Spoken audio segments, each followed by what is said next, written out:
What's up guys, back with another Honkai Star Rail video. In this video we are going to talk about power creep. Yes, everyone's favorite thing in any game, especially gacha games. We have to spend money most of the time, unless you're free to play, to pull the new unit.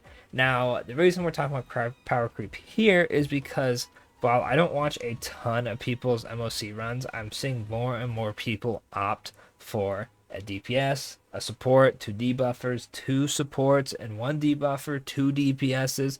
Pretty much a team where you don't have a sustain unit. Now, obviously, people run sustain well in Ruin May just because well can make it to where the enemy will never attack, right? And Ruin May has extra break effect and break efficiency, so you just break effect them down and then they won't attack anyway. Pretty much we're going into a meta to where if you have the means, you're just going to kill the enemy faster than they can kill you, and you don't worry about having a sustainer.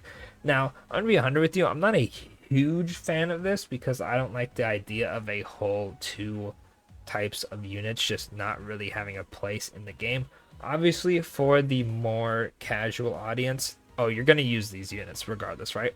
But the more and more we get with more broken DPSs, the more likely people are going to have these units or just summon for them in general, and the more people are going to be able to not run sustain. So I'm going to be looking at all these characters and I guess ranking them, right, based on what effects do they have that aren't sustain, and in a meta where sustain is not needed, or if you just cut out their sustain abilities outright, what are they bringing to the team that would, warrant you not running a different character, maybe a supporter, DPS, debuffer instead of them. Now, I'm not gonna say that these units are bad because I already know I'm gonna get jumped. People are gonna look at this and not watch the video and be like, "Oh, why is this unit so low? This unit's so good." I'm not saying these units are bad. I'm just saying, looking at them, if you take out, like I said, all their healing or their shielding, what are they doing, right? And I'm gonna get jumped for this. The first row of units who do basically nothing are going to be Natasha and Bailu. These two units, unless they basic attack, do not have a damaging attack. They only heal, cleanse, or reduce damage. Therefore, their worth for the team, if you do not need a sustain unit, is basically to generate SP. And yeah, that's really it. You can really just get that with any unit, and you can definitely have units like, let's say, like Serval or Sampo, who give a little bit more when they use their normal attack. So unfortunately for these two, they're going to be at the bottom. Then the next two are going to be Luocha and Lynx. Now, the only reason Luocha is not at the bottom is because on his ultimate, which does damage, he removes one buff from the enemy. This can be helpful when you're fighting I forgot his name. It's the Wolfu enemy who summons like the knights with him and heals until you defeat them at least once. That's a buff. So if you ult with Luocha, he gets rid of that. So Luocha definitely doesn't deserve to be at the bottom with the other two. And, in theory, if you're doing a mode that wants you to ult, Luocha definitely has that going for him. But overall, Luocha is not really doing anything besides cleansing and healing, which he does an amazing job at that. But like I said, if we're looking at it from a standpoint of you don't need that, he's not really bringing much to the team. And then Lynx pretty much is in the same boat. Sarah Lynx has a special ability to where she can make it to where your preservation or destruction character is more likely to get attacked, which is really big for Blade or Clara. And then if we have a future character, obviously them. So Lynx is going to have that cool niche going for her. Otherwise, same thing as Luocha, only healing, only cleansing, right? Then we have the next group, which is going to be, funny enough, the Freeze duo. I value this a bit more because Luocha, obviously, is going to be rather gimmicky if you're only going for removing buffs. And then Lynx doesn't work if you're not running a preservation or destruction character. Or if you flat out just don't have the two counter units, you're probably not going to be using her for that, right? Which would just mean you'd use her to sustain, which is the whole point of this video, is not doing that, right?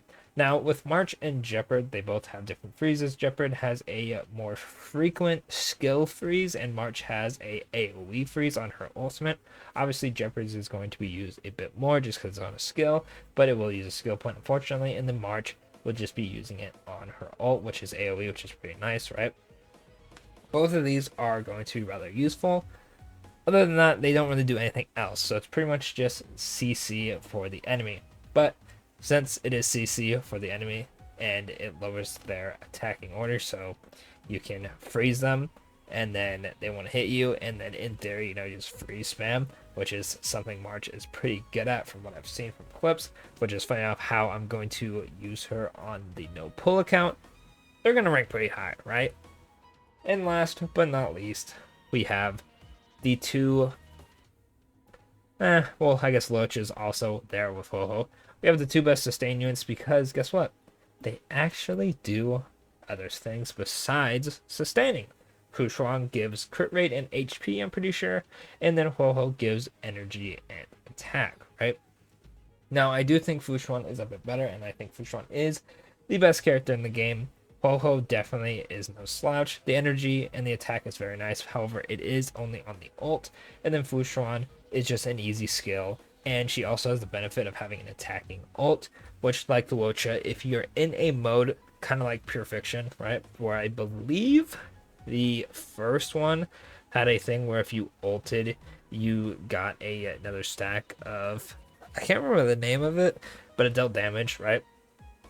This was helpful, right? Fushuan was very, very good for that because, you know, sustain unit, ult the damage, and then she gave crit rate. Now, unfortunately, if we look at these through a lens of you don't need sustain, realistically, you would just run Tingyun over Ho-Ho, right? Because she does the same thing, but she just has more kit because if Ho-Ho's only locked to her ultimate, Tingyun is definitely, you know, taking the cake on that one.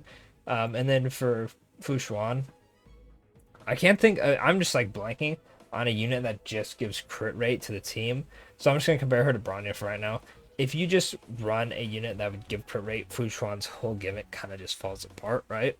Which leads the question, will the two new units do enough, right? Now, generic healers and shielders are probably not going to cut it anymore just because we have units who do a bunch more already, but they're really not going to cut it if more and more people, like I said, have better DPSs. If Akron is the next jump in DPS and Akron is just like one-shotting everybody, realistically, you wouldn't need a sustain unit. You would just run Akron, a debuffer, a buffer, another debuffer, a buffer, and you would just have Akron kill everything, right? Now, Gallagher is a healer, he's abundance, and we have Venturine, which is a shielder, right?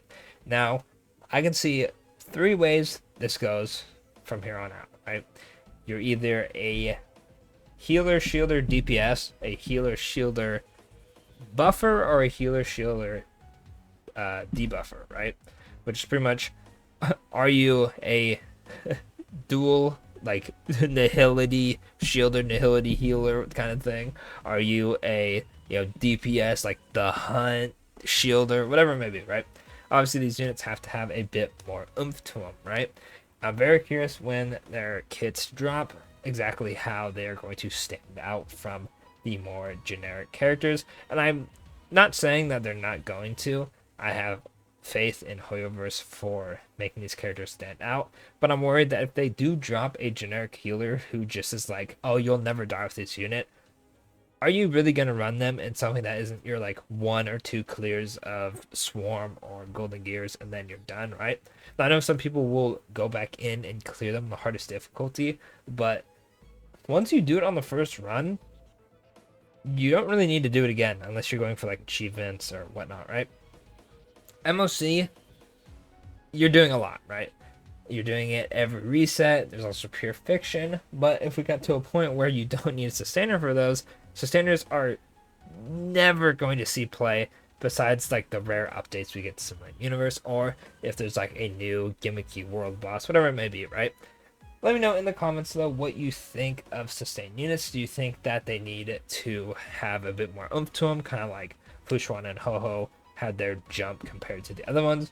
Do you think that it won't matter in the end since the more casual player base will mostly be using sustained units anyway? Or do you think that the whole outright kill them before they kill you is the proper way to go? Let me know in the comments, and of course don't forget to like, subscribe for more Star Rail content, and I'll catch y'all in the next video. Thanks for watching.